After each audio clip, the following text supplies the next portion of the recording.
안녕하세요. 네, 반갑습니다. 대부분 처음 뵙는 분들 같은데요. 네. 저는 이윤석이라고 하고요. 제 이름을 아시는 분들은 아실 수도 있고 모르는 분들은 모르실 텐데, 저는 이제 한국금융보험학원에서 계약법이랑 재산보험 과목을 맡고 있습니다. 맡고 있고, 특이점이라고 한다면 계약법으로 인한 합격률은 대단히 높은 편입니다. 불합격자가 별로 없었어요.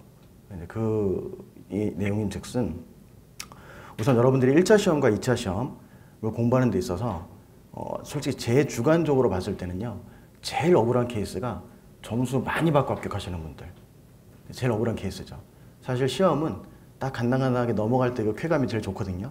어차피 합격만 하면 되는 거니까. 그래서 수석할 거 아니면 사실 점수를 많이 받고 안 받고는 여러분 합격하실 때 다음 날부터 큰 의미가 없습니다, 사실.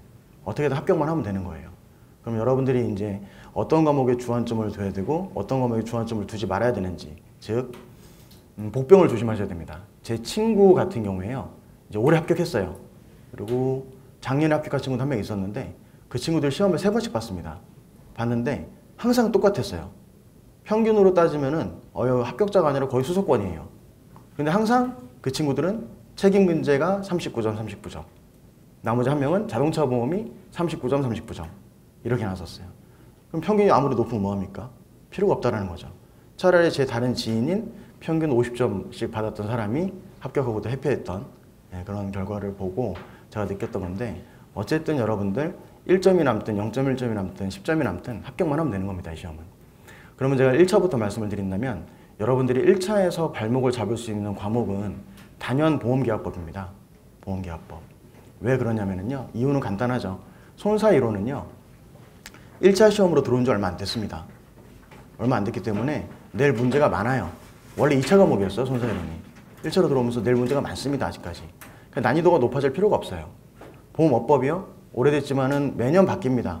업법만큼 자주 바뀌는 게 없어요. 그러다 보니까 그것도 낼 게 많아요, 사실.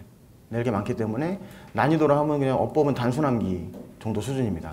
근데 계약법은 달라요. 계약법은 여러분들 폭넓은 이해가 필수입니다. 폭넓은 이해가 필수고, 계약법에서 나오는 범위는 이렇습니다. 만약 공부를 하신다면 법조문 아셔야 되고요, 조문을. 그 다음에 조문을 해석하는 데 있어서 발생하는 이론이라는 게 있습니다. 이건 이렇게 해석을 해야 돼, 저건 저렇게 해석을 해야 돼. 왜요? 그러면 이론상 그래. 다수설이 그렇다, 소수설이 그렇다. 그래서 이론이 여러분들 받쳐줘야 되고요. 그 다음에 판례 있습니다. 판례. 여러분들.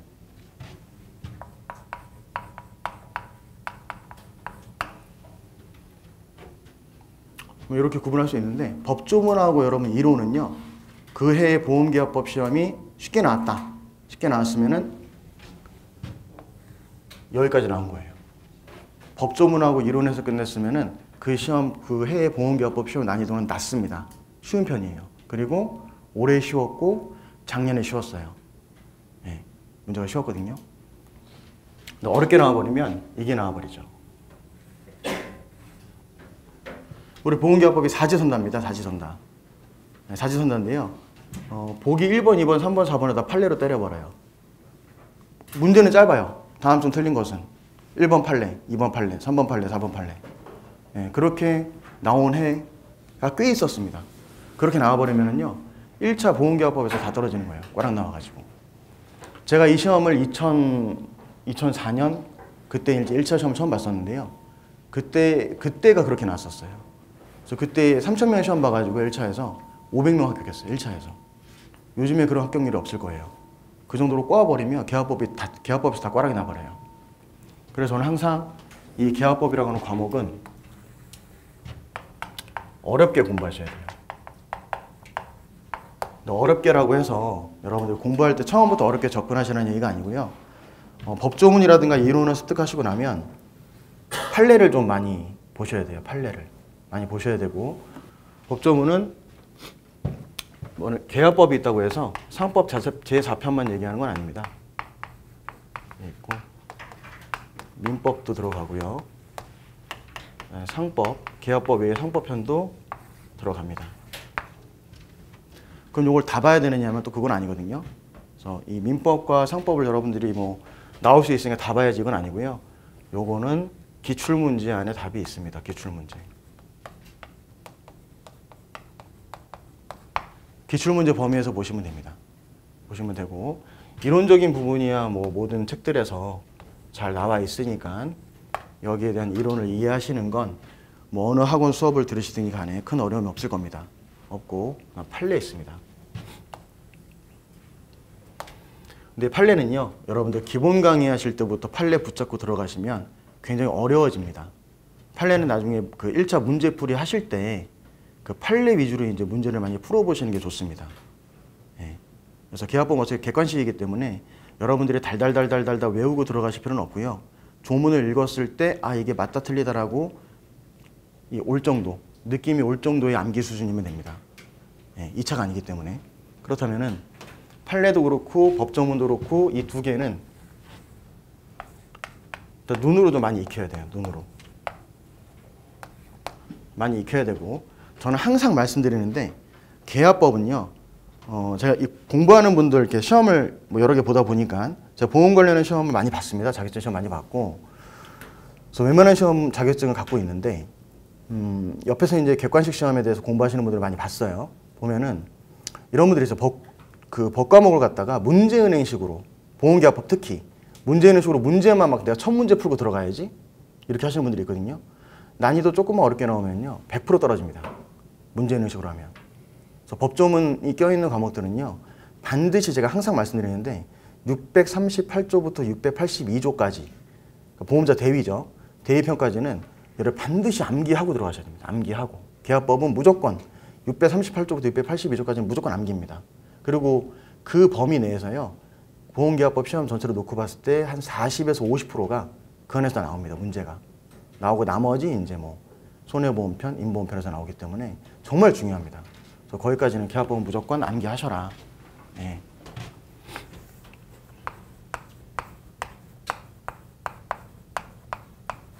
저는 반드시 암기하셔야 됩니다. 암기하셔야 되고 나머지 이런 조문들이라든가 판례는 기출문제 그리고 기출문제에서 나왔던 판례의 범위를 크게 벗어나지 않습니다. 아직까지 판례가. 그리고 그렇게 해가지고 여러분들 기본을 잡으면은요. 그럼 기본 강의 때는 이걸 하겠죠. 대부분의 학원에서. 하면서 판례는 기본 강의 중에 그때그때 중요한 판례가 있으면 몇 가지 정도 소개를 할 겁니다. 하고 문제풀이 들어가게 되면은 저는 문제풀이 할 때요. 첫 주는 계약법을 쭉 훑어버립니다.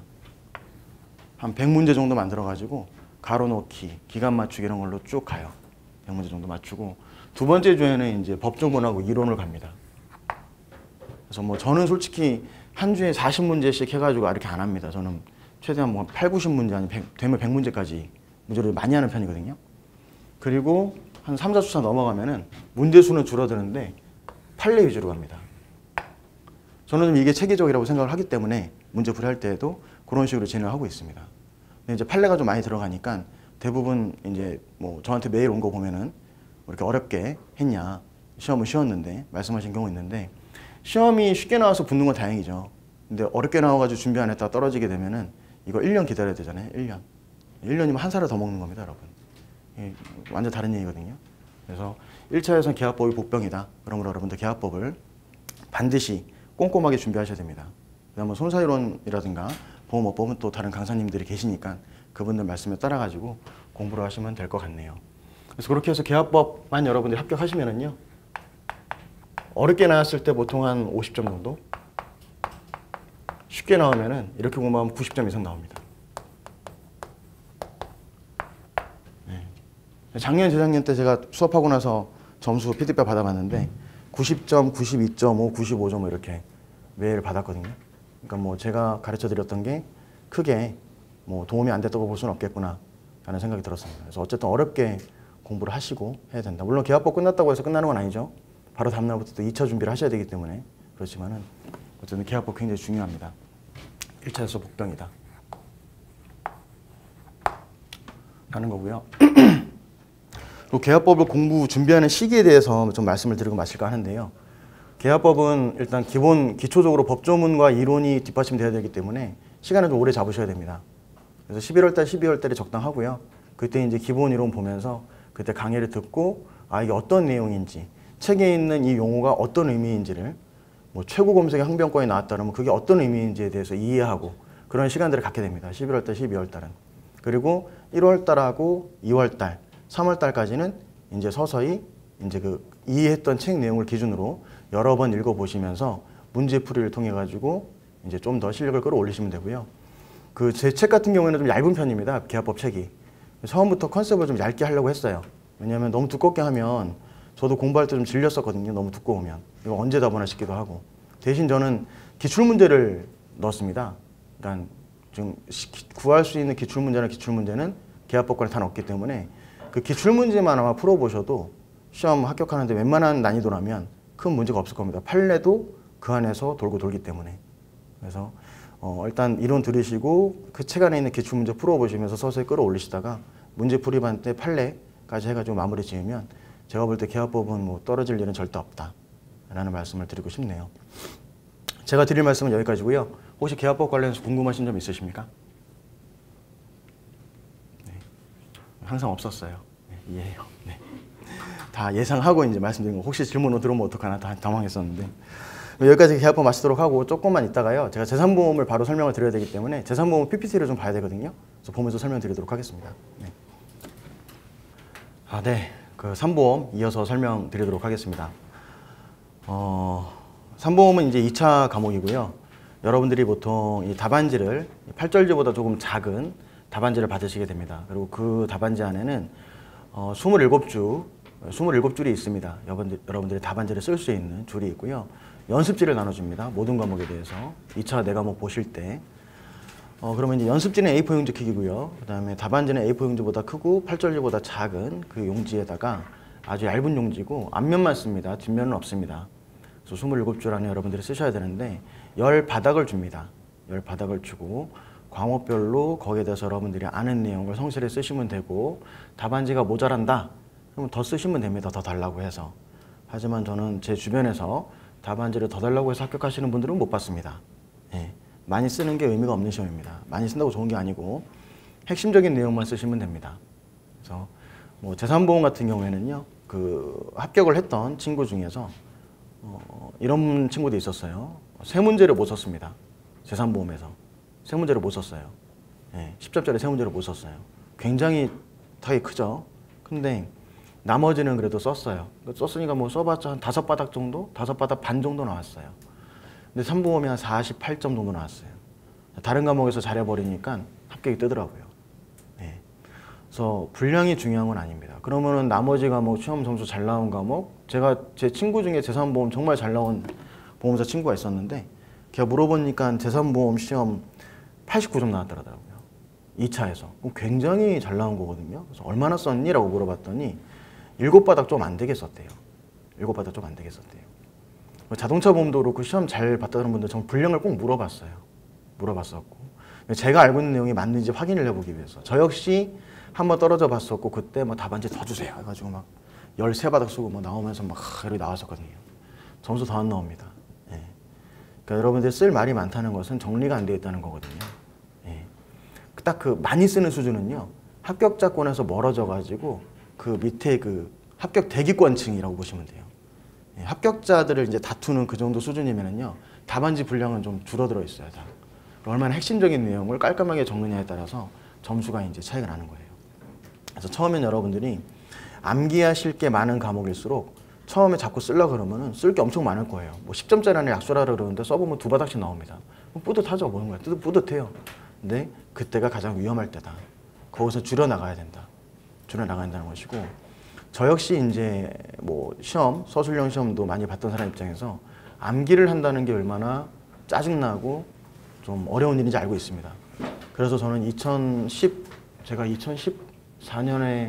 2015년부터 EPS에서 재산보험 하다가 넘어왔는데 2018년까지 그 비슷한 형태의 교재를 쓰다가 그러니까 올해죠. 2019년도 재산보험 교재부터 좀 확 바꿨어요.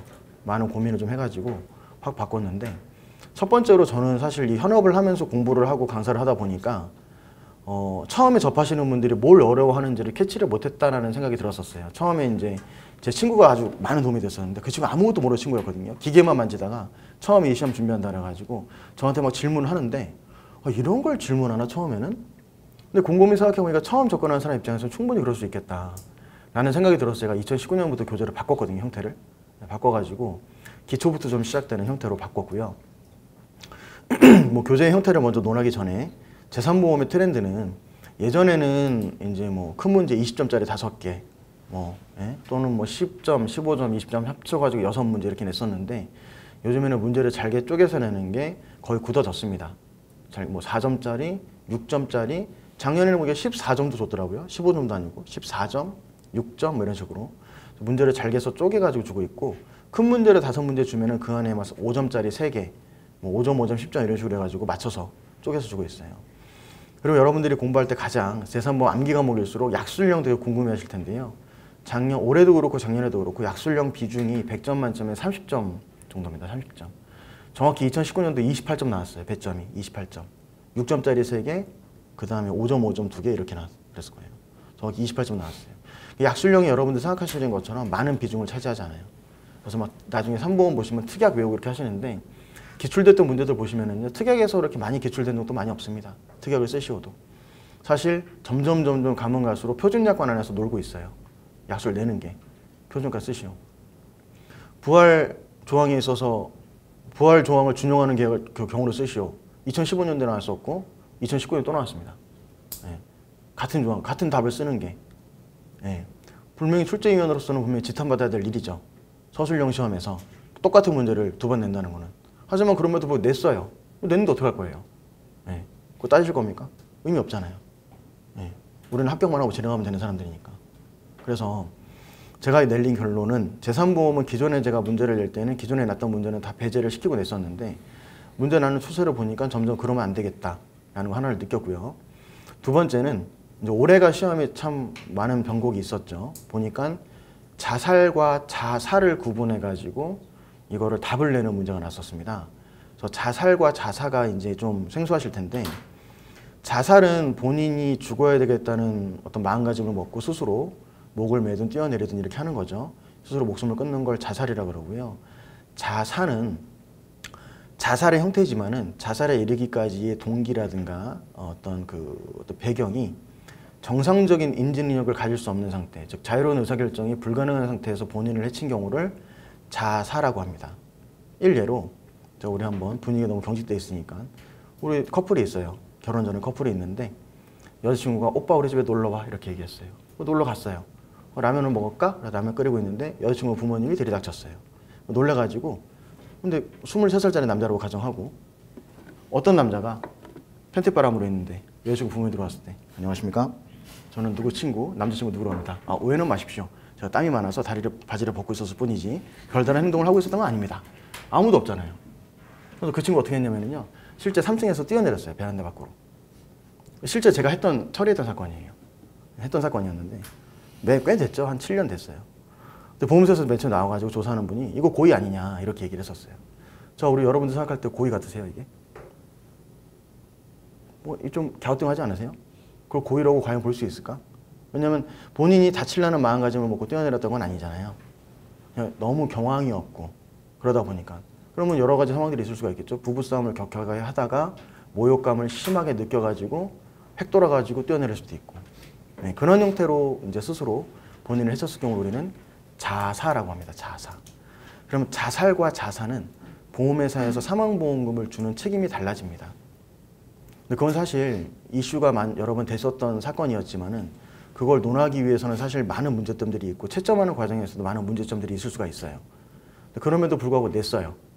이제 그런 논란을 종식시키고자 고도의 심신상실 상태에서 본인을 해친 것으로 가정했을 때 회사의 책임에 대해 논하시오 이렇게 나와 있었는데 사실 그거는 실무자분들이 이제 많이 겪어봤던 저 같은 사람들은 많이 겪어봤으니까 나오면 좋다고 쓰겠죠.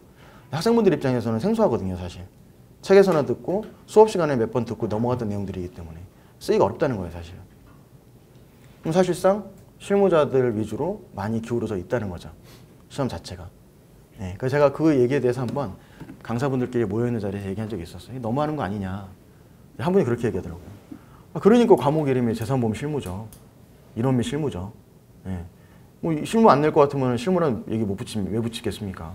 실무를 내니까 실무라고 붙인 거죠. 그 말도 들으면서 제가 할 말은 없더라고요. 근데 어찌됐거나 여러분들 재산보험은요, 제가 이제 그 쉬운 과목으로만 느꼈었는데 처음 접하시는 분들 입장에서는 대단히 까다로워하시는 과목이라는 거를 많이 느꼈어요. 그 친구 옆에서 도와주면서. 네. 그래서 가장 까다로워하시는 부분이 뭐냐. 자, 아까 얘기했던 내용으로 돌아가서 약술은 여러분들 28점, 30점 비중입니다. 그죠? 그럼 그걸 약술은요, 어차피 나중에 시험 보시기 전에 한 3, 40개 정도 쭉 뽑아가지고 다 외우게 되세요. 저 같은 경우는 약술형 문제를 나중에 나눠드리기도 하고. 그럼 거기에 안에서 이제 공부하셔가지고 나오는 걸 쓰시면 되는데, 그 외에 나머지 비중은요, 다 계산 문제예요, 지금 비중이. 계산 문제인데, 어떤 계산이겠습니까? 정해져 있죠, 뭐. 후유장애.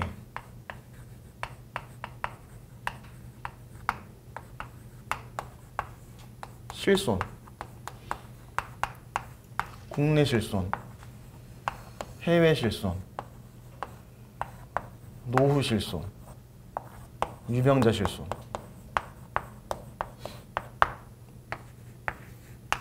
상속.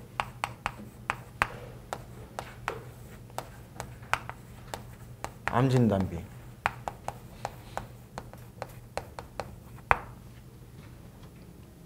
뭐 가끔 이제 비용 계산할 문제 나오겠네요. 비용 담보 특약 계산.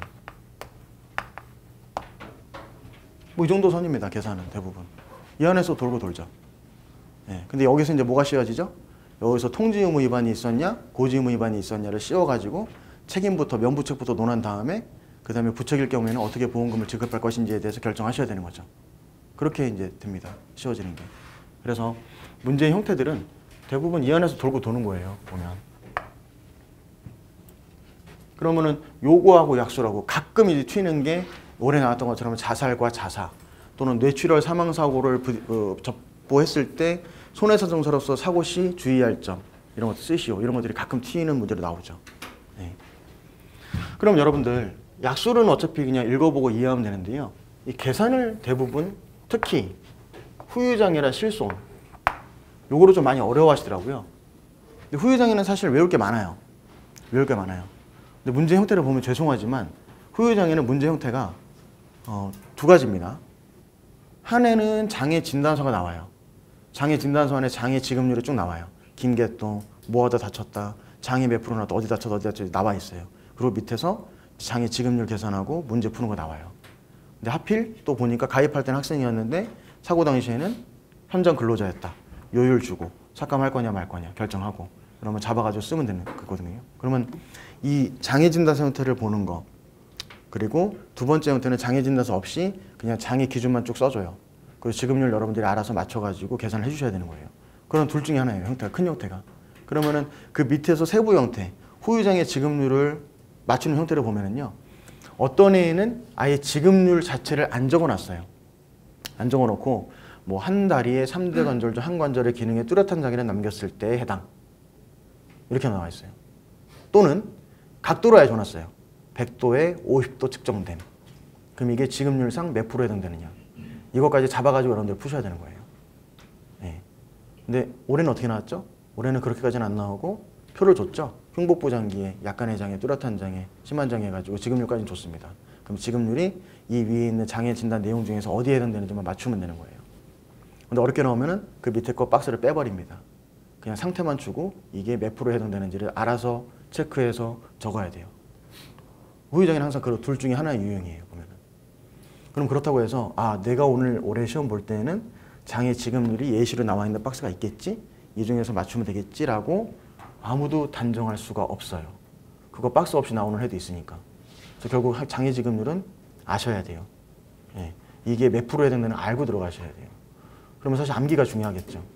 근데 여러분들 눈의 이름이 왜 눈입니까? 간 이름이 왜 간이에요? 그거는 뭐 이해가 필요 없는 거잖아요. 사실 그냥 암기해야 되는 거잖아요. 그럼 이 밑도 끝도 없는 후유장애를 어떻게 암기를 할 것이냐에 대해서도 좀 많이 고민을 했었거든요. 그래서 작년 교재하고 올해 또 교재 좀 수정을 했지만은 수정하면서 좀 교재에다가 엄한 소리를 좀 적긴 했어요. 좀 이따 제가 보여드리면서 어떤 식으로 제가 교재에 표기를 했고 수업을 들으면서 어떻게 우리만의 암호로 여러분들이 기억하셔야 되는지 설명드리도록 하고요. 그럼 두 번째 실손입니다. 실손. 실손도 처음에 이제 뭐 본인 부담과 비급여 합계액의 80% 준다, 90% 준다, 선택 기수는 어떻게 준다 이런 내용들만 얘기하고 넘어가면 여러분들이 나중에 기초가 안 잡힌 상태에서 문제 풀이를 하는 경우가 많더라고요. 겪어보니까. 그래서 실손도 교재 안에 아예 처음부터 그냥 아예 기초부터 다져나갈 수 있도록 예제 문제로 좀 많이 넣었어요. 그러니까 완성된 문제가 아니라 그 단계별로 문제를 주는 거죠. 그래서 풀어보고 넘어갈 수 있게. 그래서 이게 어떤 건지 이해하고 넘어갈 수 있도록 했는데 그 형태에 대해서 먼저 좀 보여드리도록 하겠습니다. 먼저 이제 교재에 있는 내용을 그냥 그대로 캡처해가지고 갖고 온 건데요. 이 위에는 이제 실손보험을 소개하면서 표준형은 어떻게 계산한다, 선택형은 어떻게 계산한다, 선택형 2는 어떻게 계산한다 라고 약관의 내용이 나와 있습니다. 나와 있고 밑에서 입원 의료비부터 나와 있으니까 입원 의료비 계산 문제부터 이제 다룬 거예요. 그래서 실손보험 이제 교재 내용을 봤을 때 표준형 같은 경우에는요. 본인 부담금과 비급여 합계액의 80% 준다. 약관에 이렇게 돼 있어요. 근데 본인 부담금과 비급여가 뭔지 문제에서 어떤 식으로 기출되는지 여러분들 모르시잖아요. 근데 사실 이게 실무 과목이기 때문에요. 나오는 형태는 우리가 여러분들 병원 가셔가지고 혹시 그 치료받고 영수증 받아보셨나요? 영수증을 보면서 제출하잖아요. 그럼 영수증 남아있는 그 형태 있죠. 그게 우리 실손에서 다루게 되는 영수증 형태예요. 병원에서 나오는 받게 되는 그 형태가. 예. 그러면은 건강보험으로 적용이 됐을 경우에는요. 건강보험에서 우리 보통 자기부담률 30% 정도라고 얘기를 하잖아요. 30에서 보통 40 정도 됩니다. 그러면 그 30에서 40% 부담하는 게 어디서 부담하는 거냐. 건강보험이 적용되면은요. 건강보험에서 해주기로 한 수가들이 있어요. 이러이러한 치료에 대해서는 건강보험 적용해준다. 근데 건강보험에서 100% 해주는 게 아니라 해주는데 우리가 70%, 치료받은 사람이 30% 이렇게 해준다. 이게 그 자기부담률이에요. 건강보험에서 말하는. 근데 건강보험에서는 우리 수가에서 요거 치료비를 해주는데요. 이 치료비 외에 다른 치료는 건강보험 적용이 안 되는 게 있어요. 그럼 건강보험 미적용이 아니라 건강보험이 적용됐는데 건강보험에서 비급여를 뺀 거예요. 그럼 내가 보통 병원에 내게 되는 돈은 영수증이 찍혀 있을 때 요양급여 해가지고 공단부담금은 공단에서 말 그대로 부담해 준 거거든요. 그 외에 내 부담금이 옆에 있어요. 그 옆에 비급여가 나와 있어요. 그럼 내가 내게 되는 거는 공단부담금 기준으로 내 자기부담금, 공단 그 부담 기준으로 자기부담금하고 비급여 합친 거, 즉 내 주머니에서 돈 나간 거 이걸 기준으로 80% 주고 90% 주고 80%, 90%, 80% 주고 이렇게 하는 거거든요. 선택형 2는. 그럼 그걸 계산해야 되는 거예요. 그러면 이제 영수증 형태가 이렇게 돼 있죠. 대부분. 그 부분만 제가 잘라놓은 거예요. 처음부터 영수증 형태 들이대면 복잡하실 테니까. 그래서 처음에 입원 의료비 같은 경우에는 이렇게 급여해가지고 요양급여 해가지고 공단 부담이 80만 원 돼 있고 본인 부담금이 70만 원 돼 있어요. 이건 뭡니까? 총 150만 원 발생했는데 공단에서 80만 원 부담시켰고 그 다음에 치료받은 사람한테 70만 원 너한테 부담시켰다는 거예요. 그러면 나는 이 중에서 얼마나 내야 되죠? 70만 원 내야 되는 거죠. 그리고 공단 부담 건강보험 적용됐음에도 불구하고 비급여에 해당하는 항목들이 있어요. 그러면 얘는 100만 원 나왔대요. 그럼 내가 내야 되는 돈은 공단 부담은 건강보험관리공단에서 부담을 해준 거고 내가 내는 돈은 요거예요. 근데 우리 표준형 같은 경우에는 본인 부담금과 비급여에 80% 줍니다. 그럼 이건 합치면 어떻게 되죠? 70만 원과 100만 원. 표준형으로 준다 그러면은 170만 원에 80%. 이게 계산되는 거예요. 이게 이제 제일 기초죠, 사실. 첫 단계. 처음에 이제 입원 의료비 실손해서 입원 의료비 계산할 때 첫 단계. 이게 계산이 먼저 되고 표준형도 이게 이렇게 계산이 됐을 때 밑에 제가 산식을 붙여놨거든요. 한번 보실까요? 본인 부담금과 비급여 합계액의 80%를 보상하기 때문에 70만 원과 100만 원 합계액의 80%인 136만 원을 보상한다. 근데 만약에 이때 여러분들이 또 이제 여기서 이제 여기까지 계산이 되셨으면은 모든 보험은 실손보험은 보험 가입 금액이 있거든요. 여러분들 가입 금액 혹시 아시나요? 얼마짜리 가입하셨어요? 500짜리, 1000짜리, 5000짜리 다양하잖아요. 그러면 시험 문제에서는 어떻게 낼까요? 대부분 5000짜리 가입하시지만은 5천만 원 딱 이렇게 잘라서 내면은 사실 시험 문제는 이게 어려워요. 5천만 원 넘어가는 경우가 많지가 않거든요. 대부분 가입 금액을 낮춰서 낼 수도 있겠죠. 가입 금액이 1000만 원 한도였다 그러면은 가입 금액 내에서 발생한 80%인 이 금액을 다 주겠지만은 그래서 136만 원 주겠지만은 보험 가입 금액이 100만 원으로 나올 수도 있어요. 보험 가입액 100만 원 나왔는데 여러분들이 136만 원 주는 거다라고 적으시게 되면은 내년에 또 보는 거예요, 우리는. 아시겠죠? 그럴 때는 가입 금액이 100만 원이면 가입 금액 한도를 잘라가야 돼요. 초기에 아주 기초적으로 알아야 되는 부분부터 잡아 나가야 한다는 거죠. 그래서 이런 문제들을 좀 많이 넣었어요. 그래서 두 번째에서도 표준형 입원 의료비를 다시 한번 풀어보는 걸 하고 단계적으로 상급병 진료가 들어갔을 때 어떻게 될 건지 갖다가 슬슬 이제 끄집어냅니다. 얘기를. 그런 식으로 넘어가서 선택형 입원 의료비는 어떻게 계산할 것이냐. 선택형 같은 경우에는 90% 줍니다. 본인 부담금과 비급여 합계 90% 주기 때문에 70만 원과 100만 원 기준에 합친 거에 곱하기 90%면은 선택형 값이 나와요. 그럼 여기 이렇게 답을 쭉 다시 1000만 원 한도라면은 153만 원, 가입 금액이 100만 원 한도라면은 100만 원 한도로 주는 거다. 이런 식으로 좀 세세하게 담으려고 노력을 했습니다. 그럼 문제가 왜 이렇게 제가 주냐면은요. 문제는 표준형 실손의료비 가입했을 경우에 계산하시오. 선택형 그 실손의료비 가입하실 때 계산하시오. 선택형 2 이렇게 나온단 말이죠. 근데 선택형 2는 아직까지 안 나왔습니다. 표준형만 나왔어요. 이때까지. 표준형 아니면 선택형 나왔었거든요. 근데 선택형 2를 안 하면 안 되겠죠. 원성이 자자하니까 안 하면. 그럼 선택형 2도 넣죠. 이제. 선택형 2는 본인 부담금의 90%, 비급여 합계액의 80%로 보상한다고 되어 있습니다. 그러면은 선택형 2는 어떻게 되죠? 본인 부담금 70만 원에 90%, 비급여 100만 원에 80%. 이거 더하면 답. 이렇게 되는 거죠. 그러면 같은 조건에서 표준형 계산 한 번, 선택형 계산 한 번, 선택형 2 계산 한 번. 두 문제씩 따랐으니까 두 번씩 계산하면은 감은 잡히겠죠. 그럼 이 다음부터 또 넘어가는 게 이제 실손에서는 요걸 알았으니 처음에 이 70만 원과 100만 원 중에서 특히 비급여 100만 원을 두고 실손보험을 많이 놀거든요. 이 안에 상급병 실료 차익이 50만 원 들어있다. 그 상급병 실료 차익은 또 달리 계산해야 돼요. 그럼 또 책에 보면은 계산하는 방법을 쭉 해놨어요. 계산해가지고 어떤 식으로 단계적으로 기초로 좀 잡을 수 있도록 하는 게 제가 작년에 이제 좀 크게 시간을 들여가지고 많이 문제를 달았습니다. 특히. 그리고 기존에는 좀 표준약관에 있는 이론 내용을 많이 갔었는데 30점밖에 비중이 안 되는 걸 제가 길게 할 필요가 없다는 생각이 들어가지고 암기해야 될 거 위주로 가고 후유장애하고 실손 쪽에 좀 시간을 많이 할애하는 게 맞다는 판단이 들어가지고 그쪽으로 좀 시간을 많이 할애하고 있습니다. 계산하는 방법에 있어서. 그 밑에 보시면은 답은 쭉 적어놓고 해보니까 같은 조건에서 보상 금액은요. 선택형이 가장 컸어요. 얘 90% 주는 거니까. 표준형이 제일 작았어요. 80% 주는 거니까. 선택형 2는 중간이었어요. 금액을 비교해보니까 똑같은 조건에서. 왜 그렇죠? 표준형은 80%, 선택형은 90%, 얘는 90%, 80% 주니까 당연히 중간에 끼어있는 거죠. 사실상 그러다 보니까 선택형은 너무 많이 주다 보니까 사실 실무에서 선택수를 많이 팔고 있거든요. 팔고 있기는. 그래서 이런 조건에 따라 가지고 산정이 되고 있다라는 정도 설명을 드리면서 수업을 하고 있고요. 그다음 눈의 장애 이제 한번 보실까요? 자, 눈의 장애인데요. 이것도 제가 이제 작년부터 이제 교재에 나오면서 바꾼 겁니다. 일단 여러분 눈의 장애 이렇게 지금들이 있습니다. 13개 신체 부위 이렇게 다 나와 있습니다.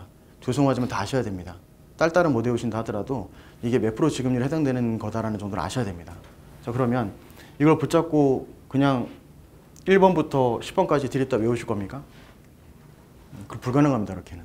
그래서 핵심만 좀 아셔야 될 게, 자, 눈이 멀었을 때 한번 보시죠. 두 눈이 멀었을 때, 두 눈이 멀면은 장애를 몇 프로 줘야 될까요? 앞을 못 보니까 100%겠죠. 그러면은 두 눈은 100%입니다.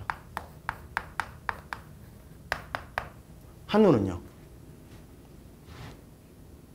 단순하게 계산하면 되죠. 나누기 2. 네. 한 눈은 50이에요. 그 다음 밑으로 시력으로 내려가는데요. 여러분들 이렇게 생각하세요. 2, 6, 12. 2, 6, 12.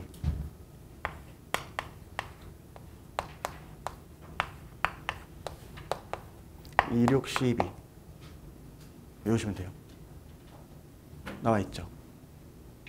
그 다음에 지급률은 35, 25, 15, 5. 그 다음에 제가 이 뚜뚜뚜뚜 해놨는데요. 안구의 뚜렷한이잖아요. 뚜렷한. 뚜렷한. 뚜렷한. 그래서 15, 15가 지급률입니다. 뚜뚜뚜뚜. 그럼 안구의 이제 눈동자 뚜렷한 운동장애라든가 뚜렷한 조절 기능 장애는 여러분들이 눈으로 보면서 많이 익히셔야 되겠지만은 이렇게 앞글자를 따서 외워두면은 봤을 때 기억이 잘 난다는 거죠. 그 눈꺼풀은 좀 헷갈릴 수 있어요. 눈꺼풀은 결손도 있고 운동장애도 있거든요. 눈꺼풀이 결손됐을 때 눈꺼풀이 잘 안 다치는 거. 두 개 나눠져 있어요. 한번 여쭤볼게요. 만약에 선생님께서 눈꺼풀을 반드시 결손되든가 반드시 운동장애가 생겨야 둘 중에 하나 선택을 해야 돼요. 어떤 걸 선택하시겠습니까? 내가 당해야 된다면 그렇게. 뭐가 더 아프겠어요? 운동장이 더 아플 것 같아요? 눈꺼풀. 결손이 더 아프지 않을까요? 눈꺼풀 살이 뜯어져 나가는 거니까. 근데 결손이 더 아파요, 사실. 눈꺼풀이 운동장애보다는 뜯어져 나가는 게 더 아프겠죠. 눈이 계속 뜨고 있어야 되니까. 그러면 눈꺼풀 장애가 10%짜리, 5%짜리거든요. 더 아픈 게 뭐죠? 눈꺼풀 결손. 더 아프니까 10%. 이런 식으로 이해를 하셔야 돼요. 이런 식으로 이해하면서 넘어가셔야지 그냥 드립다 붙잡고 암기하시려고 그러면 어려워요, 진짜 이거. 답이 안 나와요. 그리고 눈꺼풀 이 뚜렷한 결손 같은 경우에는 얼굴에 있잖아요. 그럼 눈꺼풀 만약에 내가 자고 있는데 걔가 물어뜯어갔다. 그럼 물어뜯었을 때 그냥 예쁘게 물어뜯기 모르겠는데 여기까지 이렇게 잔상이 남았다. 그러면 얼굴에 추상에 해당이 됩니다. 그럼 추상이랑 경합됐을 때 어떻게 계산을 하는지에 대해서도 여러분들이 짚고 넘어가셔야 돼요. 그러면 그 부분을 교재에서 이어서 이렇게 해놓는 거죠. 이해하시기 편하게 보시면 눈꺼풀에 뚜렷한 결손장애, 뭐 공시처럼 외울 것 해가지고 이거는 이제 눈동자 적출했을 때도 실명이니까 의안 삽입하냐 맞느냐에 따라서 추상이랑 결부시켜가지고 설명드리는 부분이고 눈꺼풀에 뚜렷한 결손에 대해서는 이렇게 예시를 달았어요. 이게 약관에 있는 내용 이건 제가 만든 거죠. 여러분들이 처음에 공부하실 때 추상이랑 경합되면은 어떻게 지급률이 계산돼야 되는지 여러분 짚고 넘어가야 됩니다. 그리고 이게 2011년도에 눈꺼풀의 장애와 추상장애가 복합돼가지고 지급률 계산에 나왔었어요. 그런 부분들을 짚어가면서 넘어가셔야지 이게 후유장을 한번 훑었을 때 정리가 되지. 지급률 한번 외우고 다른 부위의 장애와 관계 또 외우고 이러면 답이 없어요, 진짜. 안 끝나요. 귀의장애만 한번 더 볼게요. 제가 아까 눈은 262 뚜뚜뚜뚜 보셨잖아요. 그럼 얘는 저기 위에 좀 잘려 있는데 925, 815, 705 돼 있어요. 이게 뭐냐면 두기의 청력을 완전히 잃었을 때는 80%예요. 눈보다는 좀 낮아요. 눈보다는 낮죠. 두 눈 실명하는 것은 낮죠. 근데 한 개 이거는 일단 나중에 보자고요.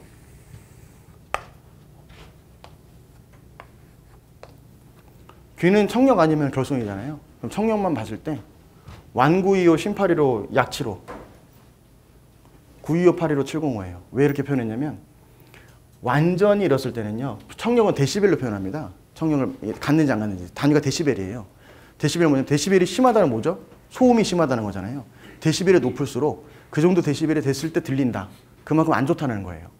귀에 대놓고 막 어디서 왔어요?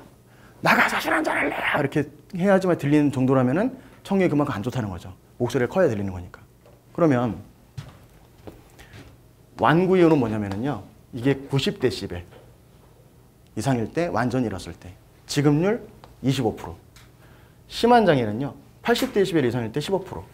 약간은 70데시벨 이상일 때 지급률 5%. 그래서 25%, 15%, 5% 이렇게 되는 거예요. 925, 815, 705. 이렇게 외우면 조금 더 쉽겠죠. 예, 다들 이게 뭔 소리인가 싶으실 텐데. 근데 어쨌든 이런 식으로 좀 저는 암기하는 거를 좀 추천합니다. 근데 제가 이거 나중에 한다 그랬잖아요. 완전 잃었을 때 뭐였죠? 완 925. 완 925. 25%. 심한. 신815. 15%. 25%, 15%. 합치면 40%잖아요. 근데 각각이니까 40% 줘야 되는데 얘는 따로 한다 그랬잖아요. 얘는 45%예요. 5%가 많죠. 그래서 얘만 제가 밑에 3하고 4 더하면은 40이 아니라 45로 봐야 된다고 적어놓은 거예요. 이렇게. 네, 이해되시나요? 좀? 그러니까 이런 식으로 저는 좀 신체 부위마다 특징을 좀 주려고 그랬어요. 특징을 줘서 여러분들이 외울 수 있게. 그래서 외울 때 좀 쉽게 외울 수 있게. 그리고 척추를 보시면은요. 척추는 정말 중요한 부분이거든요. 근데 사실 뭐 기형, 경도의 기형이 어떻고 뭐 뚜렷한 기형이 어떻고 심한 기형이 어떻고 후만이 뭐 15도 이상이고 35도 이상이고 뭐 감이 안 잡히잖아요. 근데 2018년 4월 달 이후에 후유장애에서 바뀐 거는 기형장애를 산정하는 데 있어서 그 기준을 명확히 해버렸죠. 실무상으로 정확히 말하면 콥스 각도라고 할 수는 없지만 콥스 각도의 일종이라고 할 수 있는데 이거 좀 색깔이 연한가요? 잘 안 나오나? 이게 척추자 사진을 제가 교재에 붙여놓은 겁니다. 올해부터는. 뼈 사진도 가져 넣었는데 이 기형은요. 여기가 이제 실제로 골절됐던 분의 뼈고 기형 각도는 요 윗선, 골절된 거 위에 있는 뼈의 상현과 골절된 거 밑에 있는 하현의 콥스 방식을 본다고 되어 있어요. 이 약관의 내용이에요. 근데 이렇게 필름을 보면서 사진을 보면서 아, 이 기형도 재면은 이렇게 나와요. 이 사람은 10도. 10도가 기형각도 잡혀 있는 거거든요. 근데 생리전망곡도 공제한다고 되어 있어요. 공제면 여기 마디하고 여기 마디에 있는 각도, 원래 꺾여 있는 각도를 여기서 빼는 거예요. 당연히 시험 문제에서 나오겠죠. 생리전망곡 공제 7도다. 그러면 10에서 7도 빼면 3도. 이게 경도의 기형에 해당이 되는지 안 되는지 잡아가지고 지급률 15% 됨, 안 됨 따지셔야 되는 거예요. 척추체는. 그리고 두 번째로 압박률 산정하는 거 나왔었죠.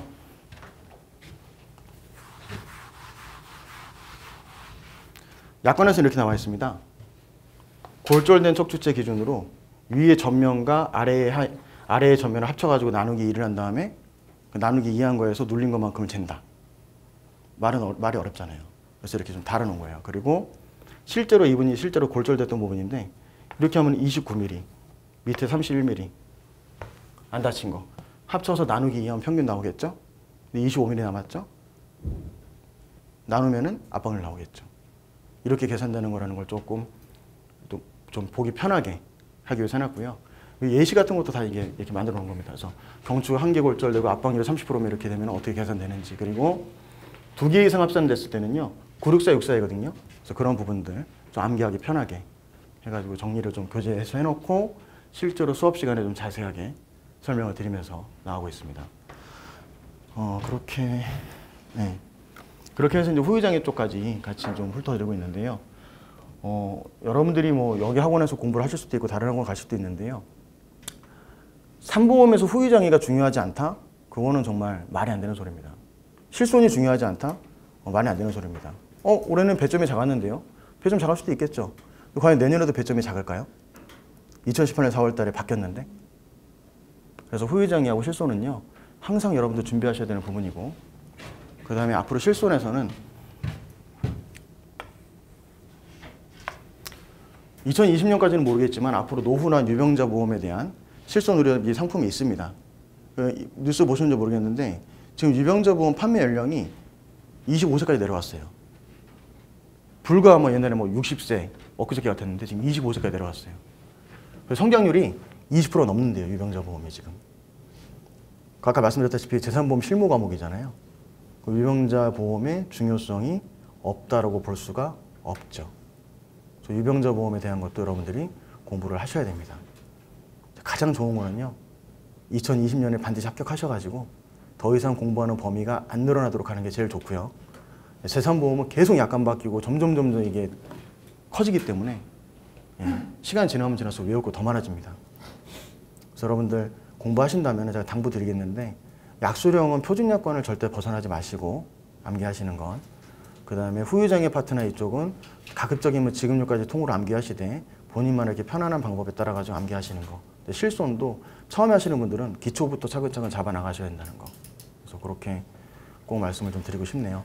그래서 산보험 쪽 설명 마치도록 하고, 혹시 뭐 질문사항은 없으시죠? 네, 없으니 그걸로 알고 마치도록 하겠습니다. 고생하셨습니다.